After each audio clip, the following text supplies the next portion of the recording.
Welcome in, everybody. Yes, indeed. It is time for Three Guys Before the Game. Thanks so much for being with us. Tony Caridi along with the Senator Brad Howe. And on this 115th episode, please welcome to the program West Virginia University Associate Head Basketball Coach Larry Harrison. Yes, it did take us 114 previous shows. Every week we've invited him for 114 weeks. He kept saying, no, I can't fit it into my schedule, so finally the day has come. I just made that up, actually. No, you didn't. No, we're gonna get you down 114 times. You could tell the truth. All right, fine. Yeah, he did until today. We'll tell that story in just a little bit. Today's Three Guys Before the Game is being brought to us by the fine folks at Wheeling Island, where Mini Kiss, the hottest, littlest band in the world, is coming to the showroom at Wheeling Island Hotel, Casino, and Racetrack, coming up on the 14th of June, 7:30. Now check me out here. It's the hottest, littlest band in the world, and all they play is Kiss, and they're dressed up like Kiss, and it's quite a deal for $15. Tickets through the Wheeling Island gift shop or through Ticketmaster. All right, so here we go, man. He is with us, Larry Harrison. So the Senator and I, we do a lot of research before we start these shows. These are kind of our summer shows. These are the ones that we kind of spend some time on. We talk to people at length that you don't normally get the chance to do when the season's on because things are so hurried. I mean, we've had a bunch of people. We've had Deshaun in there. We've had Joe Alexander. We've had KJ in here. We've had Tariq was fantastic. Football guys. Jordan McCabe here recently. Jordan was just here. I don't know if you saw that or not or heard that or not. So my point is we do we get a lot of stuff together before we start these shows. So we've got a lot of days worth of research. Information. Yeah. We gather all this stuff. So he and I, before the show started earlier this morning, we said, okay, so what did you get? He goes, there's nothing to get. I said, I know. You can't find anything on the guy. No background check on it's me, like you're you're the stealth coach. Like how do you do that in this age of the internet? You'd think we'd get lots of stories. You've been all over the place. You've been in this business for 30 plus years. You've been with Hugs, all these.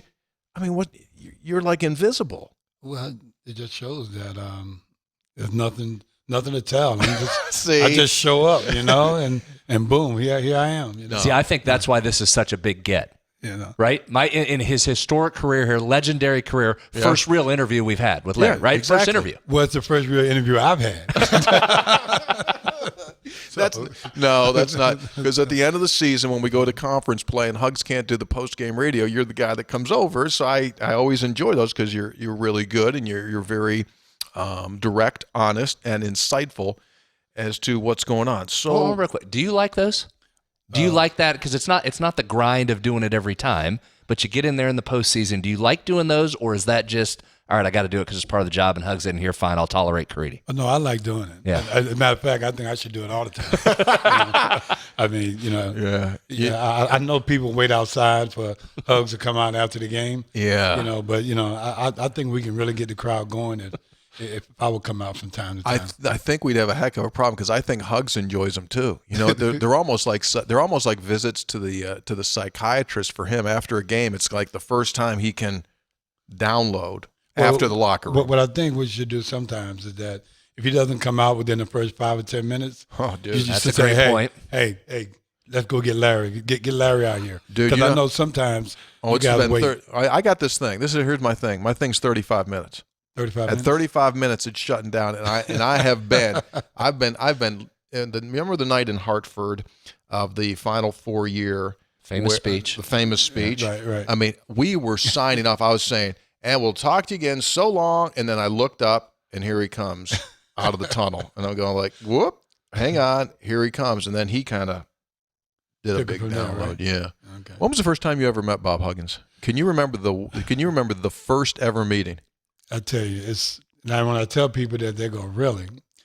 Tom Crean. Yeah. And I used to do, back in the day when you're first getting into business, we used to do barnstorming during the summer, working basketball camps. Just go to any camp Just go to any camp. We used to maybe start at Georgia Tech, collect our $200 at the end of the week, cash our check, go to North Carolina, collect our $200 check there, go to Georgia. We should go to like 4 or 5 camps throughout the summer, just, taking the money that we made from one camp and get to the next. And Tom and I, we met at Georgia Tech, and we became friends, and we're still good friends today. And I was at American University. Yeah. As an assistant coach. And I think it was when Huggins got the Cincinnati job in '89.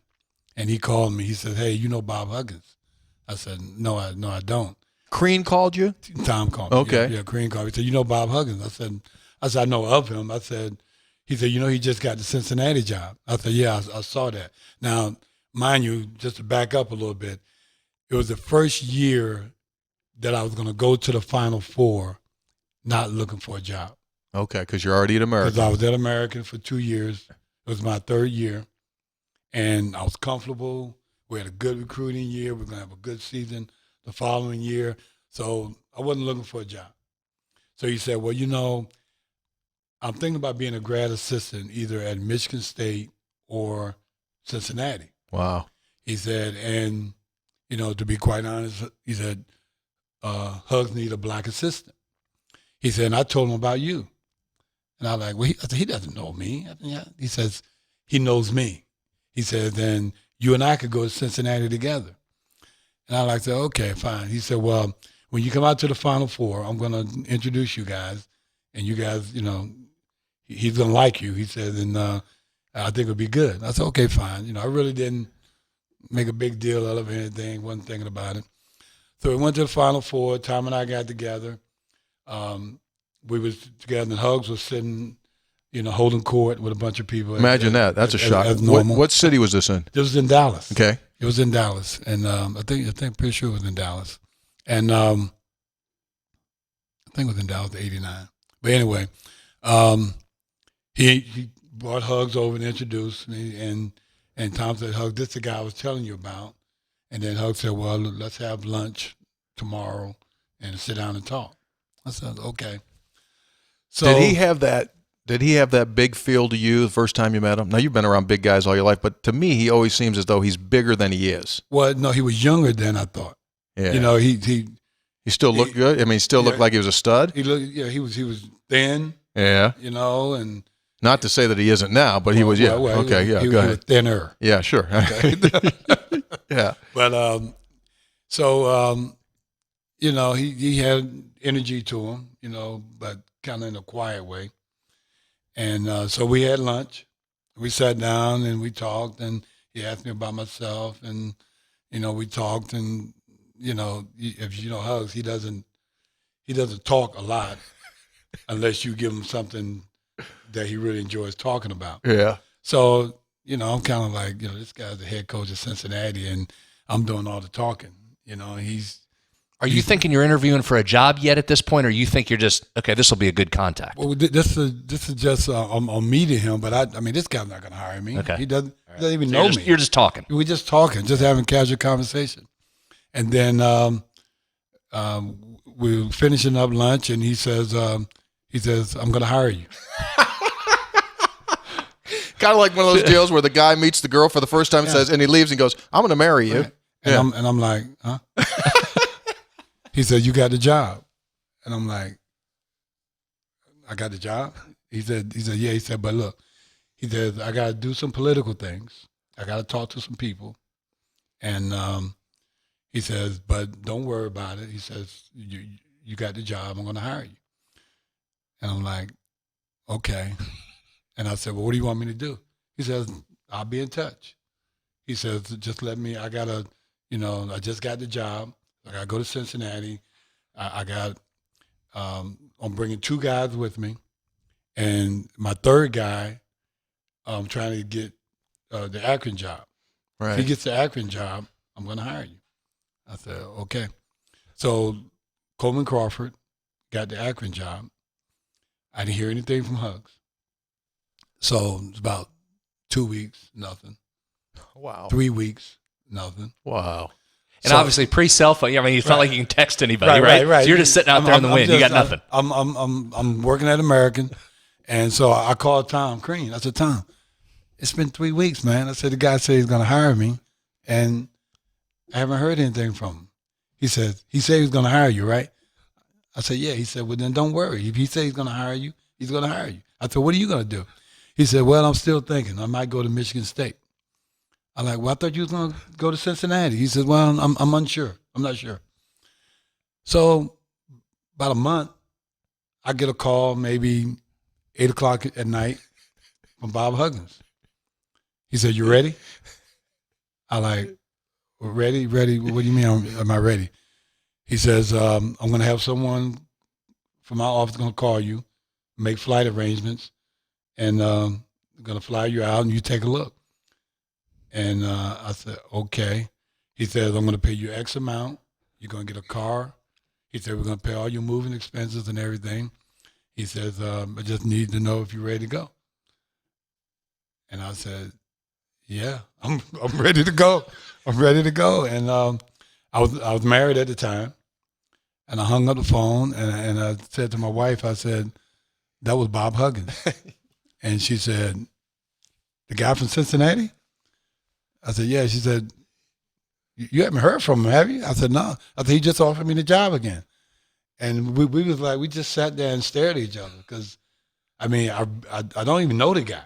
Isn't that wild? I don't even know the guy. It took him 3 to 4 weeks to call me, offer me the job, double my salary from American. I mean, I thought I was making a whole lot of money, you know? Sure, because you were making $200 at camps, right? When I started out American, not making anything. You know, it was a volunteer job. Wow. But and next day, Russ Sharp, bless his soul, called me and got a flight and flew me out to Cincinnati and met all the guys and everything, and the rest is history. You're talking about the rest is history. You know? Wow. But it was one of those deals where, I mean, I'm like 2 weeks, 3 weeks, and we maybe the good thing is that we knew some of the same people. I went to Henry Abbott Technical School in Danbury, Connecticut. There was a player on our team when I was a sophomore. There was a player on our team named Tom Hester. I don't know if you guys remember him from Ohio University. Tom Hester, Bill Brown, and Bob Huggins was at Ohio University. We had a little clique in Connecticut. I was a young guy as a sophomore. Walt Luckett was a junior, and Tom Hester was a senior. And Ohio U had this big booster in Danbury. And he recruited for Ohio U. How about that? He recruited Tom as a senior. Tom was like All-American, All-State. Walt Luckett was the first high school player on the cover of Sports Illustrated. Freshman, all there. Wow. And then, so Walt Luckett went to Ohio U, and I was the next guy to go to Ohio U. You know, we was all going to go there together. Well, I had injury and stuff. That's another story. But the coming together was Hugs knew Tom, and also he knew Walt Luckett. And I was part of the group. So I guess Hugs felt comfortable knowing that I knew those guys. Right. And then I went to Muskingum College, which Geno Ford, I was a freshman on the team. Geno Ford was a senior. And I was backing up Geno. Then I was supposed to be the next guy, which I was my sophomore year. And Hugs and Geno Ford were best friends. From Ohio. From Ohio. See that. In a little small town that he grew up in. So we kind of like knew some of the same people, but we didn't know each other. How good of a player were you? I was best player in Connecticut. What do you mean how good I was? How good of a player were you? I was All-State. I was All-State my senior year and second team my junior year. And then, like I said, it was Tom Hester, Walt Luckett, and myself. We were the three guys in Connecticut. Describe your game. What were you? I was a point guard. I know you were a point guard, but what kind of a point guard were you? I could score it. I was like a coach on the floor. When I was a freshman, when I left when I left junior high as the 8th grader, that's when you had summer leagues, right? So in the summer league, everyone played together. So I was going to be an incoming freshman. Now, Tom Hesser was the man. He was a senior. We had a couple other players on the team that were juniors and was very good players. But my high school coach, as an incoming freshman, at that time, high school coaches couldn't coach in the summer. Right. So I was the coach. You coached. He put me in charge as the incoming 9th grader. How about that? So did you know, is that when you knew I'm going to do this for a living, or did you get into it because you just wanted to stay with basketball in some capacity? No, I'm like most kids. I said to myself, I'm gonna be a pro. All right. Yep. I'm gonna be an official, or I'm gonna be a coach, because that's what I did throughout my high school. I played, and then I refereed. I didn't know you officiated. I refereed, and then I wanted to be a coach. As a point guard, were you more Javon Carter, Truck Bryant, or Darius Nichols? Probably Darius Nichols. So you were You were an administrator. I administrated, but I scored better than Darius, though. Make sure to tag him in the tweet when this goes out, right? We'll get this. I scored better than Darius, but I was the guy that pretty much put, I was the point guard. I was the coach on the floor as a freshman. Yeah. And my sophomore year, my freshman year, I was pretty much just, running the team. And then my sophomore year, one game, I scored like 19 points. And after the game, the coach came up to me and says, I need you to do that more. And I'm like, do what more? He said, score. I was like, well, I wasn't looking to score. I was open. I made shots. And Right. And then at that point, I became more aggressive as far as being a scorer instead of just running the team. Started getting some notoriety in the state. People started knowing who I was. And then my junior, senior year, I was one of the better players in the state. So you get hurt between college, you end up at Muskegon, but then you go to Pitt, and you're kind of a member but not on the team. You stayed into it regardless. Yeah, well, going into my senior year, I started out averaging almost 30 points a game. Oh. And then maybe the first 7-8 games. And I fell on my elbow in a game and twisted my elbow. And it swelled up, and I kind of strained a muscle in my elbow here, and so I couldn't play. And I sat out probably maybe 10 games my senior year, and it got to the point where the season was coming to an end, and I wanted to play. And so one day, our athletic director came and he says, you need to be out there on the floor. And I said, I want to play. So he squeezed my elbow, and he said, how did that feel? And I said, it's okay. He's okay. So he taped it up real tight, and I played, and I probably averaged maybe 20 points a game, maybe the last 6 or 7 games. But still made All-State, even only played half the season.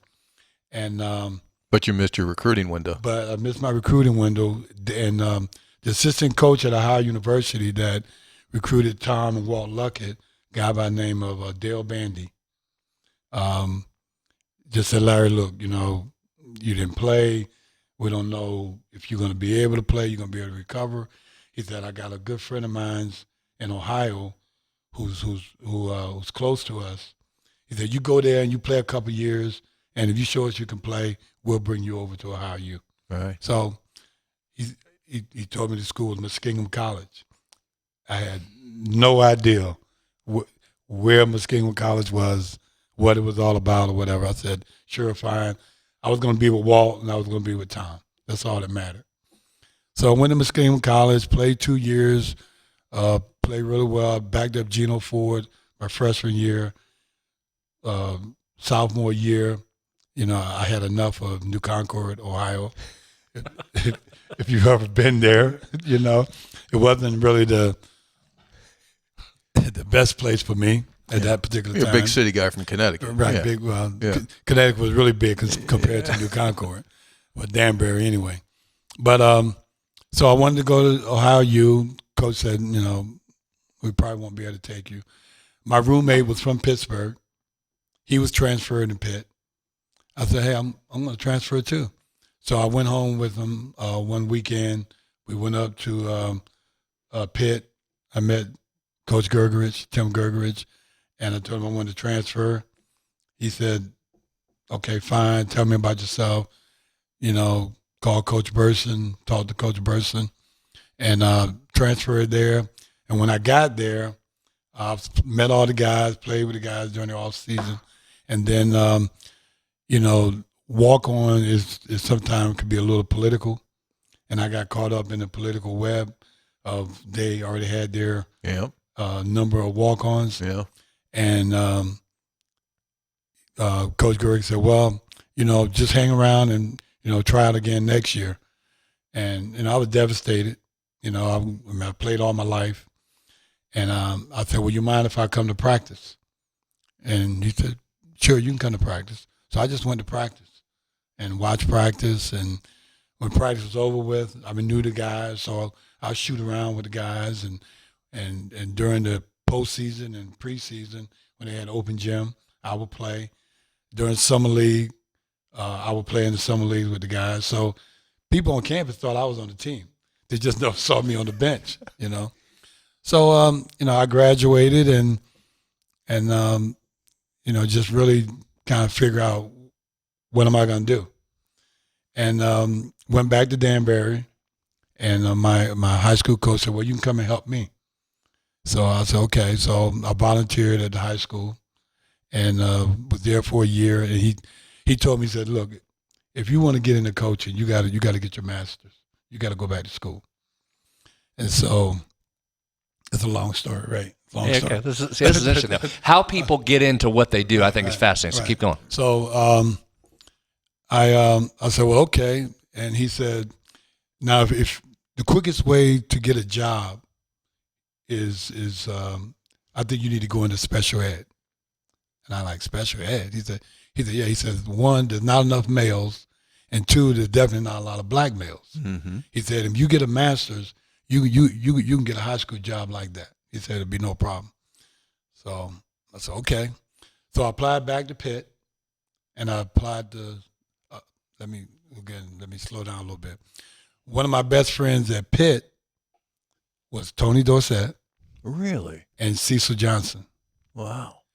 Cecil Johnson, just a quick story about Tony Dorsett. The day that he won the Heisman, the next day we was all at his apartment celebrating. The Heisman Trophy was on the table. I mean, it was like, but you know, he was Tony. He was Hawk. We would call him Hawk. It wasn't no big deal. He was just another guy. And so, you know, so I was good friends with Tony, still good friends to today. And Cecil Johnson, we were really good friends. So I applied back to Pitt, and I should go down to Cecil Johnson was drafted by the Tampa Bay Buccaneers. He was their middle linebacker. And so I just go down and visit Cecil from time to time. So I told Cecil, look, I'm going to go to grad school and probably going to go back to Pitt. He said, why don't you come down here? I said, there's no school down there. He said, yeah, it's South Florida. I said, South Florida? I've never heard of it. Never heard of South Florida. So he said, yeah. He said, come down, apply here, and you can stay with me. And I like, okay, fine. So I applied to South Florida. This is like your camp experience, right? You know? But you're grown up now, right? You just pack up, I'll go to the next place. Fine. All right, I'll go down here. So I applied to Pitt, applied to South Florida, got accepted at both. And this was like, I was going to start school in January. Right. I was going to start grad school in January. And so I told Pitt gave me money to come. South Florida gave me money to come.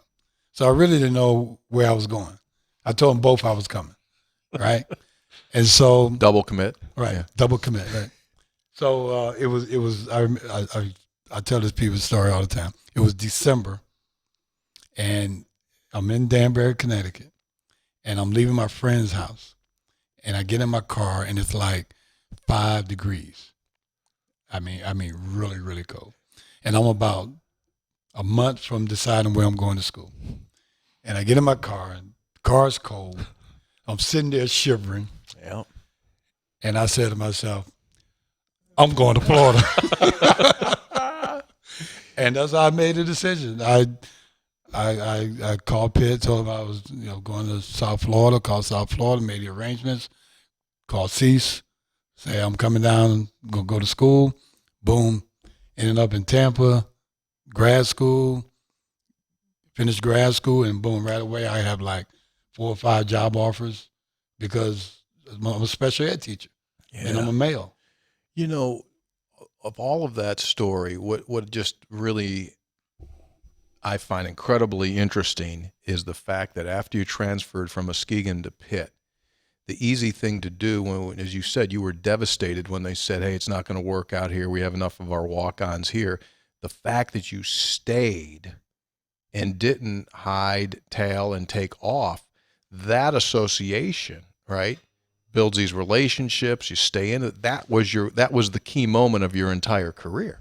And that's thanks to Coach Gergerich.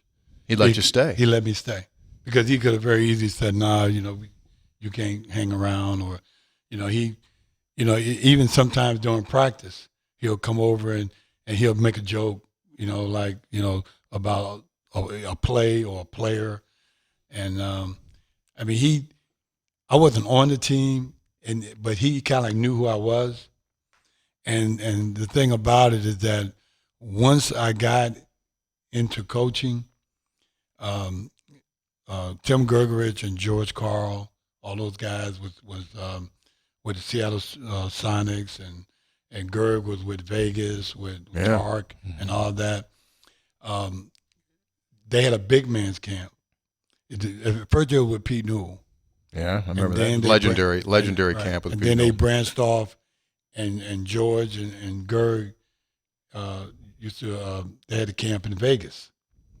And so Gerg used to invite me out, and I used to, be part of the camp, and they used to take care of me and everything. And he really, besides my high school coach, he was the guy that really kept me going and kept me into coaching because I was really a nobody. He cut me from the team, didn't know who I was, but maybe, like I said, the fact that I asked to stay around and I wasn't in the way, didn't try to be someone that I wasn't. And, to this day, we talk quite a bit. How about the life lessons? Take those 2 life lessons. Right. Number 1, relationships. How often do we come back to relationships years and years later? And 2, just be around. Yeah. Right? Just be around, and you're valuable to the people you're there. You even if you weren't diagramming plays, you weren't out there making shots, but you were a presence around Tim Gergerich all the time. You probably remember that for the rest of his career. Right. And the crazy thing about it is that, and you guys remember this, my best friend on the Pitt team was Larry Harris. Oh. And I'm Larry Harris' son. And so when we should go around and meet people and talk to people, and they say, "What's your name?" And Larry said, "Larry." And I said, "Well, what's your name?" I say, "Larry." I said, "Well, what's your last name?" "Harris." "Harris' son." And they go, "Yeah, right, sure, right." Right, And but I was with him with basketball, and I was with Cecil Johnson and Tony Dorsett and Hugh Green, all those guys in football, because, pretty much we all hung out in the same places. And they treated me like I was part of the team. Yeah. Which was really good. Yeah. I was in Pittsburgh going on a recruiting trip a year ago, and I'm getting on the train going to the terminal, and Hugh Green is on the train, and we looked at each other. You think that we haven't seen each other in maybe 15 years or so. And we looked at each other, and I said, "Hugh?" He said, "Larry?" And so, we reconnected and all that, but the relationships that, I tell our guys today, your lifelong relationships that you're going to form in college, I mean, those are really the true relationship. I mean, you probably in your whole lifespan, you might have maybe 4 or 5 really good friends, you know, and then the rest of the people, you know, relationships that you Come and go. You know, and I was fortunate that I met some really good people in college. When you got to Cincinnati and you're hired by this Huggins guy who really doesn't know you and you really don't know him, so now you guys get there. What was the state of that program personnel-wise when you got there? Did you guys go, holy heck, do we got a problem? Yes, we probably had. Well, first of all, by the time I got there, he had already ran off about 5 guys. You know, 5 guys already quit. So we had maybe 6 guys that could really play, and really maybe 3 that could really play. So we were really down on players. And I remember Hugs telling me, Larry, go down to the intramurals, open gyms, and find us a player. You know, find us some players. Wow. So I would go to open gym, I would go to intramurals, and found this one guy, Steve Sanders, football player, a wide receiver on the football team. He just finishing up his senior year.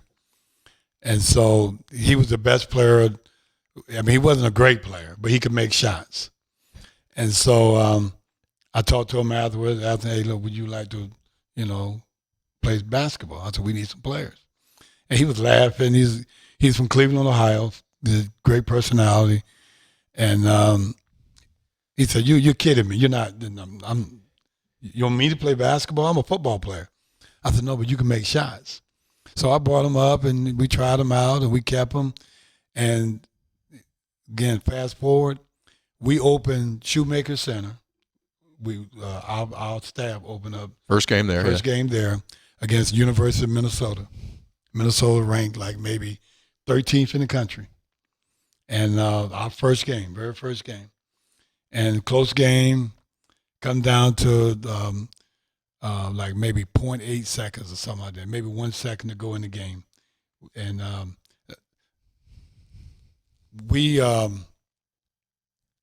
Minnesota inbounds the ball on their end, throws it over the guy's head.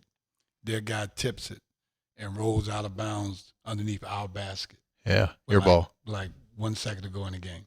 We're either down 1 or it was a tie game. I think we're down 1.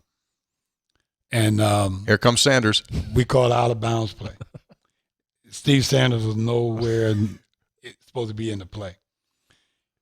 Everyone else is covered. He comes open in the corner, catches it and shoots it and makes the shot. Wow. And we win our first game in Shoemaker.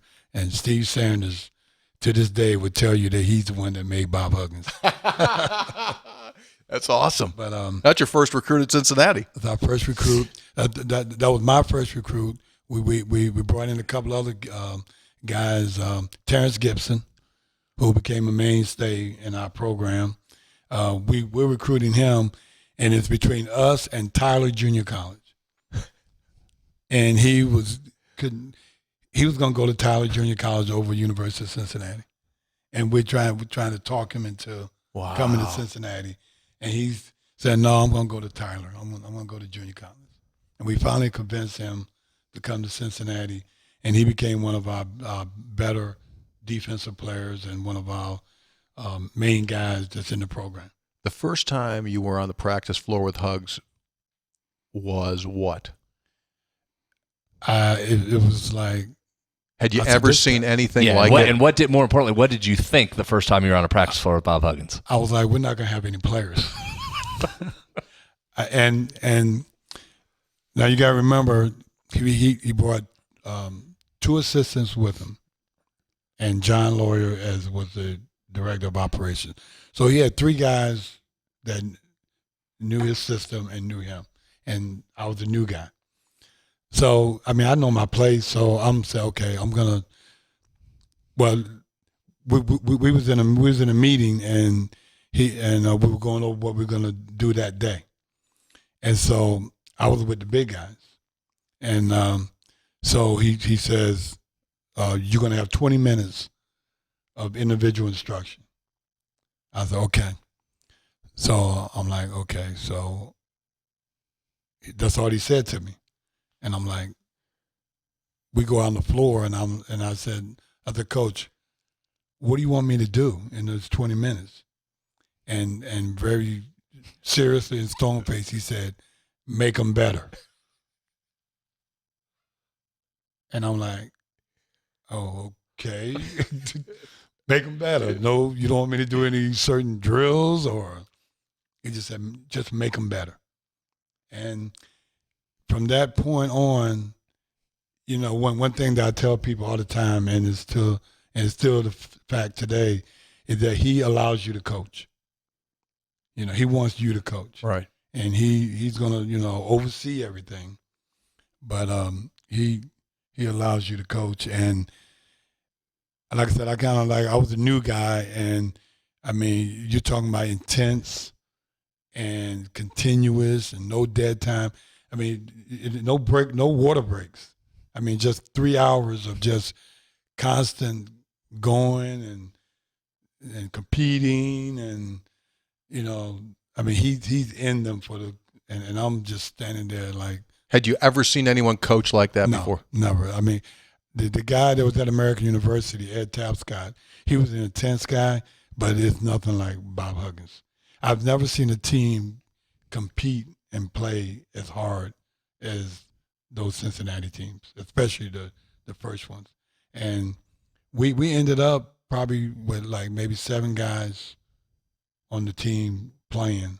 One, like I said, Steve Sanders was the walk-on. He started with a couple other guys. But we pretty much played 5 guys with a guy named Lou Banks from Camden, New Jersey. And whenever we got in trouble, we just gave Lou the ball. Went 1-4 flat. We had a play called thumbs. And Lou used to get the ball at the top of the key. He said, thumbs up, baby. Thumbs, everybody went flat, and Lou would make a play. And but Hugs was the Hugs today, and I know you guys have heard this. The Hugs today is nowhere near the Hugs in the 80s and 90s. All right, so stay on that. What's the biggest difference? Is it just he mellowed a little bit? Oh, he definitely mellowed quite. I mean, not a little bit. He mellowed quite a bit.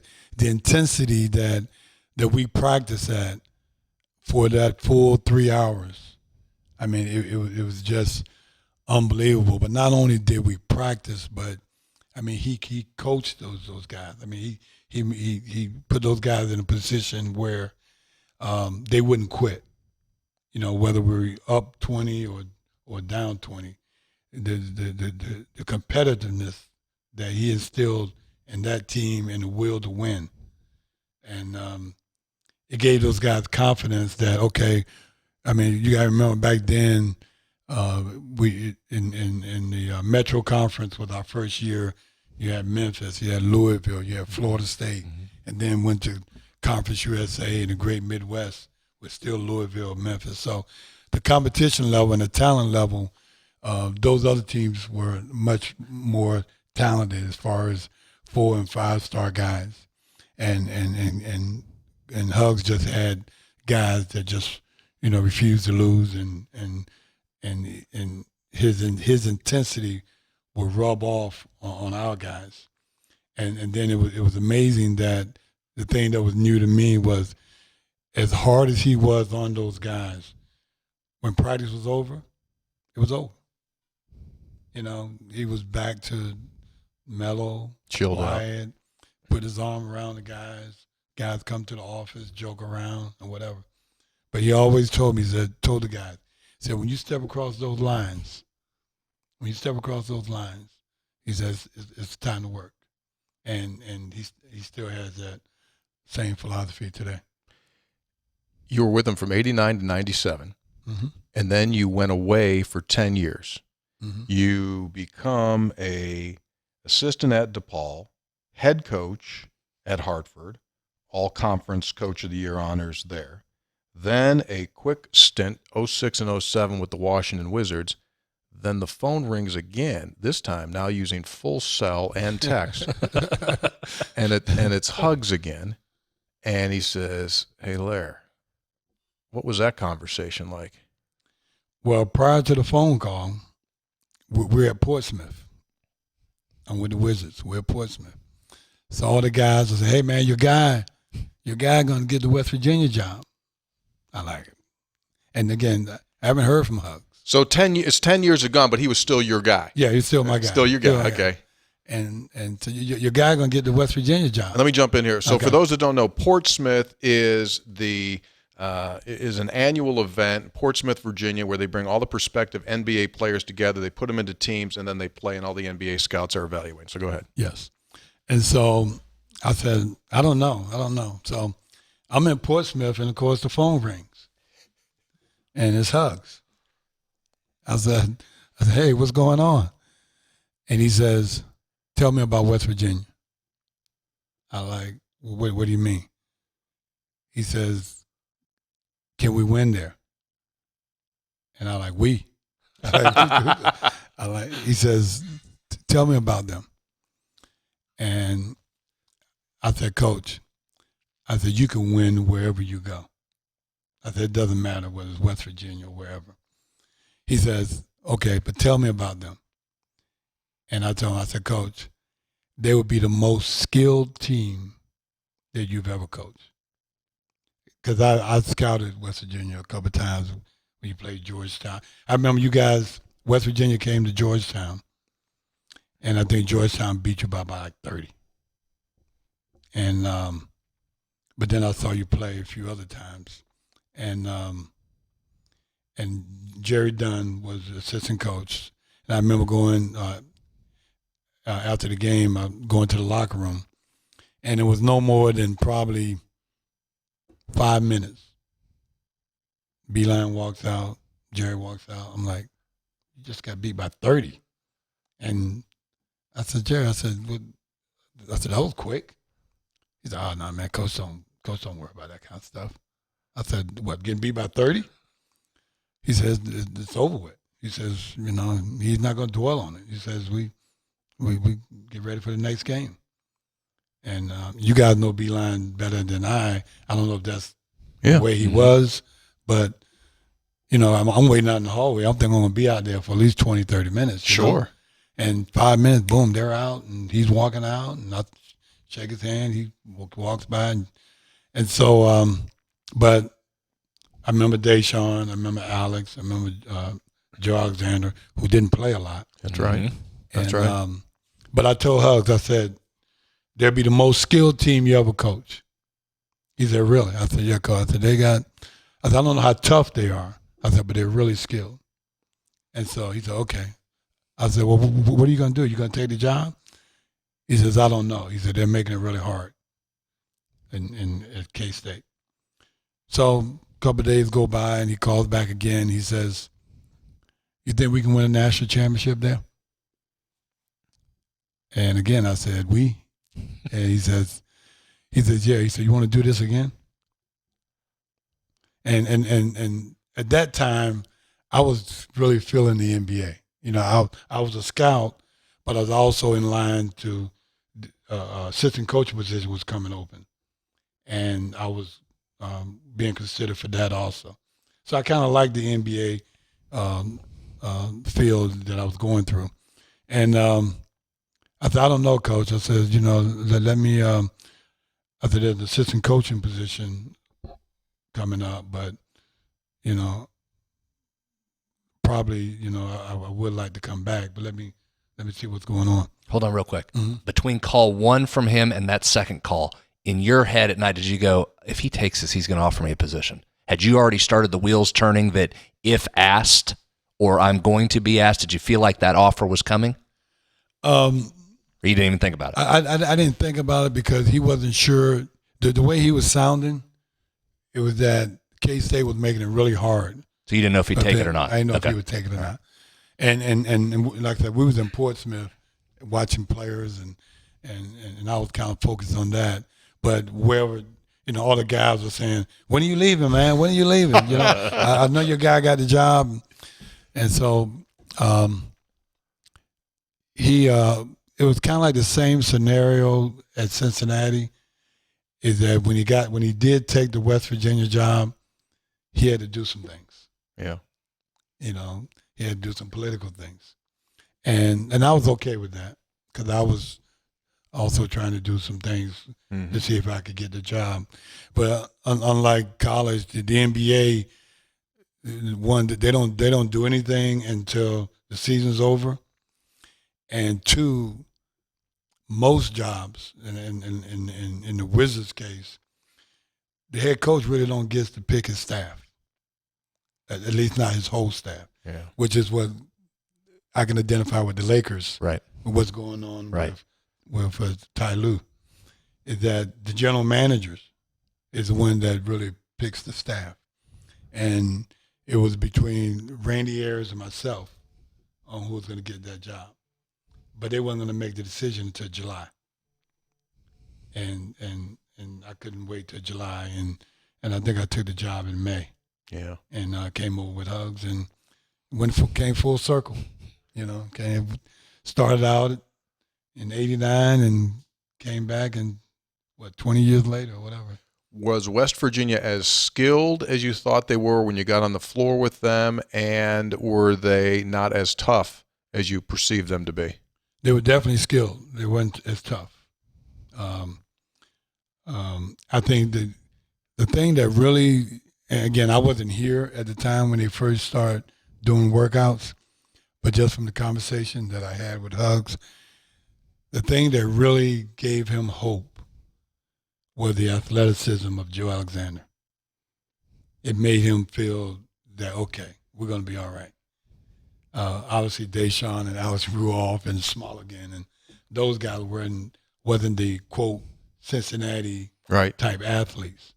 But Joe Alexander was. But he saw pro-level talent with Alexander right away, which, of course, he had. Right away. And he says, did you see this Joe Alexander kid? And I'm like, Joe Alexander? I'm thinking Deshaun, Alex Ruoff. Sure. Darius was a solid point guard. But I didn't even remember Joe. Yeah, because there were times you wouldn't get off the bench. I didn't remember Joe at all. And he said, he is one of the most athletic guys that I've ever seen. I said, Coach, I don't remember this kid playing.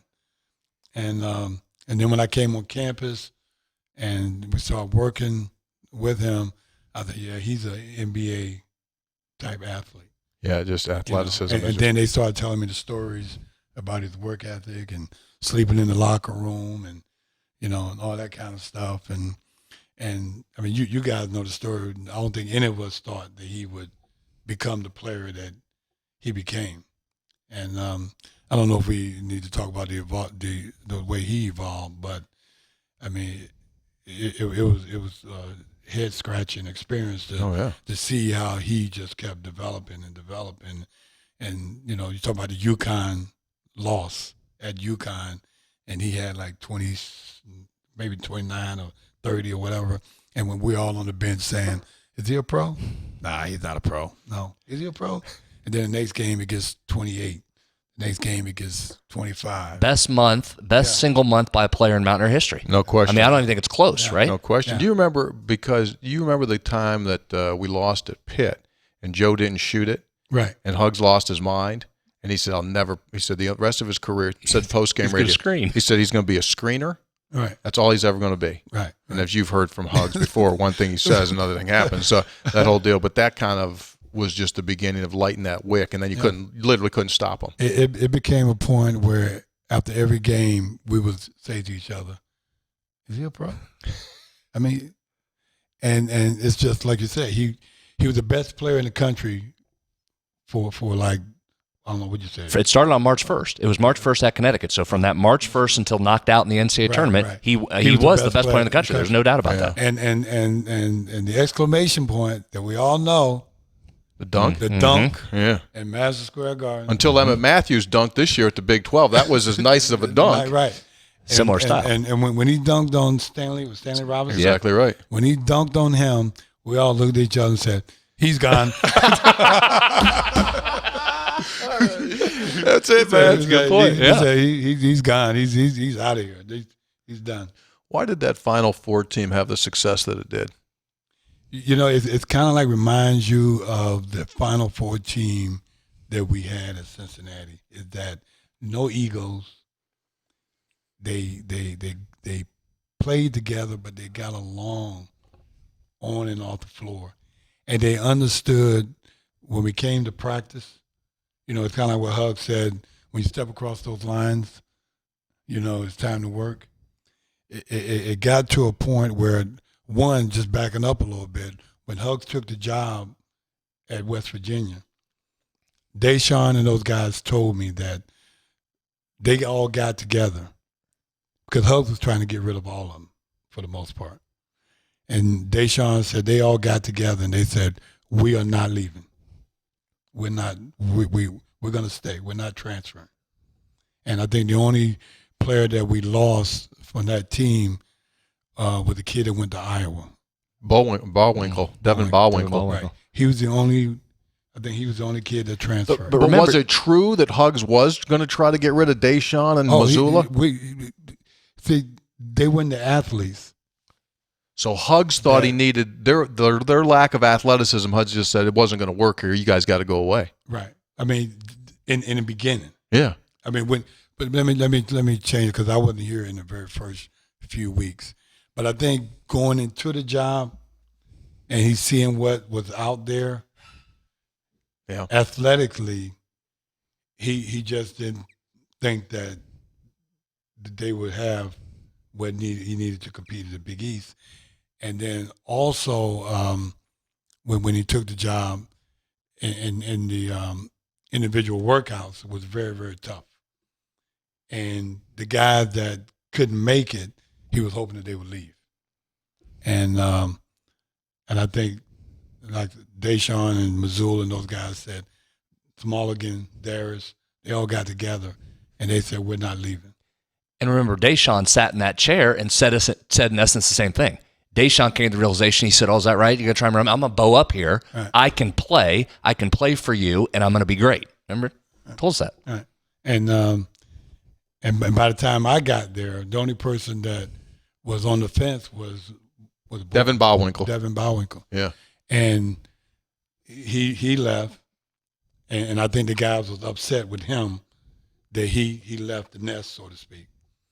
And from that point on, band of brothers. They banded together, and I think when you say what made them special, they were very similar to the Eric Martin team in '92. That those guys were not going to let Huggs run them off. We had Eric Martin and Corey Blunt, Nick Van Exel, those guys. Those guys, it wasn't like, okay, whatever you want us to do, Coach, we're going to do it because we're not going anywhere. And I think the 2010 team had that same mentality that, hey, we're here. And then you have personalities like Darius Nichols, who's like an even personality. You couldn't really get him riled up. So he had the ball in his hands. And we wanted him to be more than what he was. We wanted him to shoot more. We wanted him to be more aggressive. And Darius was just a very conservative point guard who didn't try to make great plays, make open shots, make good passes. Deshaun became a little bit more aggressive, even though it was Joe's Alexander's show. And then the guy that probably made the most improvement from the day we got there to the day he graduated was Alex Ruoff. Defensively, and just his mental state. Yeah, I think he became a player. Made him a pro. Yeah, a long-time pro, still playing. Made him a pro. Mm-hmm. Can you? I'm going to really jump ahead here, but after having gone through what West Virginia went through this past season, do you have the makings of you're not going to run us off? We're in for the duration, starting to develop here by Emmett Matthews and Jordan McCabe and a couple of those other guys? I think during the season, the younger guys or the new guys, the Jordan, Emmett, the Jermaine, right? I think those guys kind of like became the core of the next, the next team, and I think you're going to see a different personality of the team this year than you had last year. I think last year's team, we had a good group talent-wise coming back, but I don't think that they were together as a group.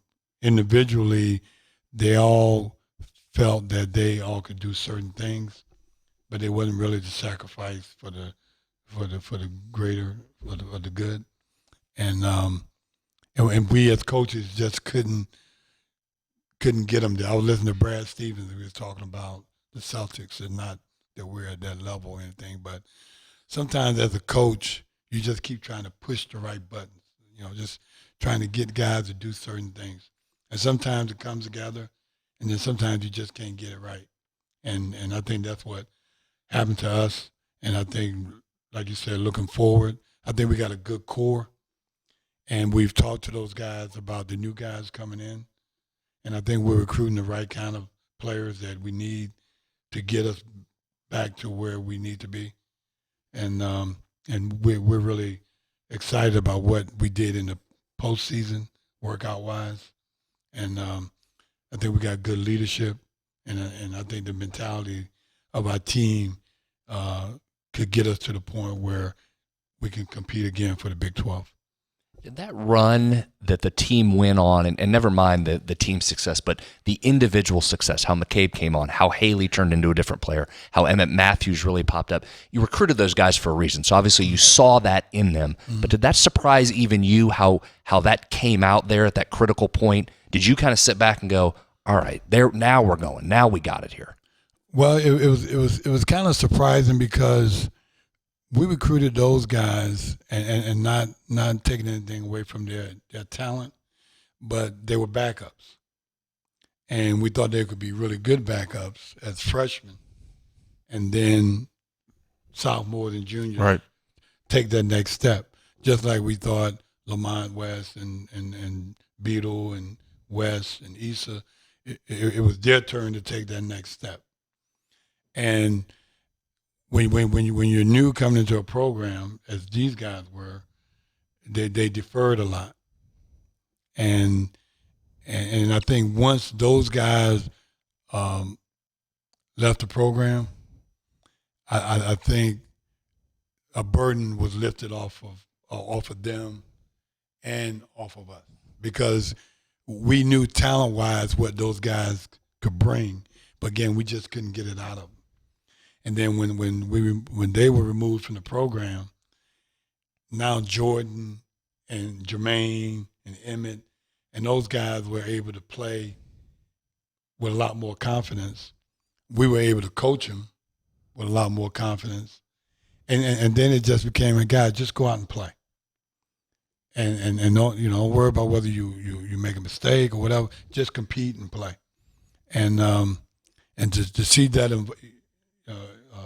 the way that evolved with Jordan and Emmett and then Jermaine, and then even with Derek, Derek becoming the player that he became, I think everyone felt, win or lose, we felt we was getting better. Sure. But did that help you coach in a way, because you could just turn them loose? You didn't have to worry about ferreting out minutes or anything. You just said, all right, here's our guys. We're riding with you. Go play. Right. That helped you as coaches? Yeah, that helped us as coaches, but also as coaches, they were like the unknown. We knew they were good players. Yeah. But when you're counting on other guys, like we knew that what Issa could give us, and we knew that he could do certain things. We knew West could do, what and Lamont could do, but we just couldn't get it out of him. Yeah. And with Jordan and Jermaine and Emmett and Derek, those are supposed to be role players.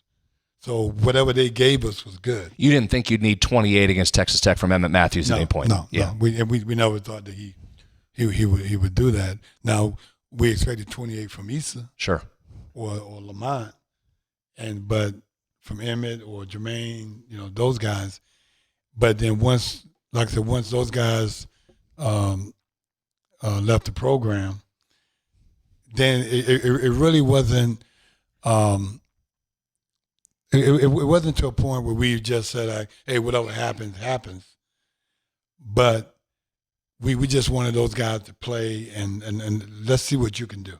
What's the biggest takeaway you as a coach learned from the lack of chemistry from this past season's team so that it doesn't happen again? Don't take things for granted. What do you mean by that? I think that sometimes as coaches, when you have a senior-laden team, you maybe, and I'm talking personally from a coach. Sometimes, you're not as disciplined or fundamentally sound as you need to be because you already know it. You know, you've been around, so you know what to expect. So now instead of doing the little things that got you to where you are, you skip that. And you let certain things go. I might see you do something that is probably not what I really want, but you've been around, so you know. So I let it go. And then I let it go. And then you let it go. And then eventually you try to pull it in and you can't. Mm-hmm. I was telling my brother, I said, it's kind of like raising your kids. You have your first one, right, who you really, they got to toe the line, right? And then the second one, you kind of like let them get away a little bit, and the third one probably gets away with even more. And this team here, I think that's a good analogy. I think that's a great example. I think that's what happened is that we fundamentally and discipline-wise, since these guys been with us 2-3 years, we let things go. That's a great, yeah. And then we couldn't get it back. They kind of like, okay, coach. He said, all right, I know you know, so I'll let you go. And then it gets to a point where I need you to do it, and you don't believe in it like I do. So I think that's the thing that personally that I learned more is the thing that we really believe in. Coach Huggins is very disciplined, fundamentally sound. Want to do things the right way, and I think we coaches, me, we kind of like let that go a little bit. What's the biggest thing as fans we could be doing wrong in our excitement over Oscar Tshiebwe's arrival?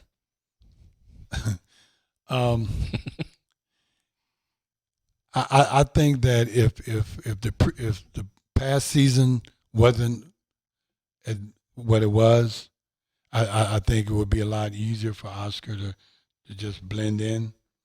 But I think everyone is thinking that, okay, he's the next guy, he's the savior, and he's going to be a good player, and he's gonna help us in a lot of different ways. But let's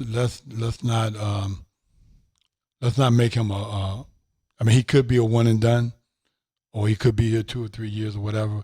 But let's let him get here and get acclimated. I think the thing that's going to help Oscar and probably help our whole team is the fact that this Spain trip, because I think it'll be a chance for the guys to get together and get to know each other and bond and play, so that head into the season, I think we have an idea on who we are.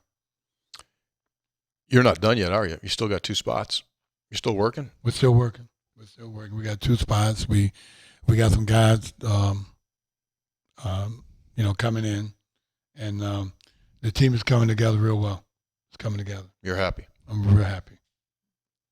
Real happy.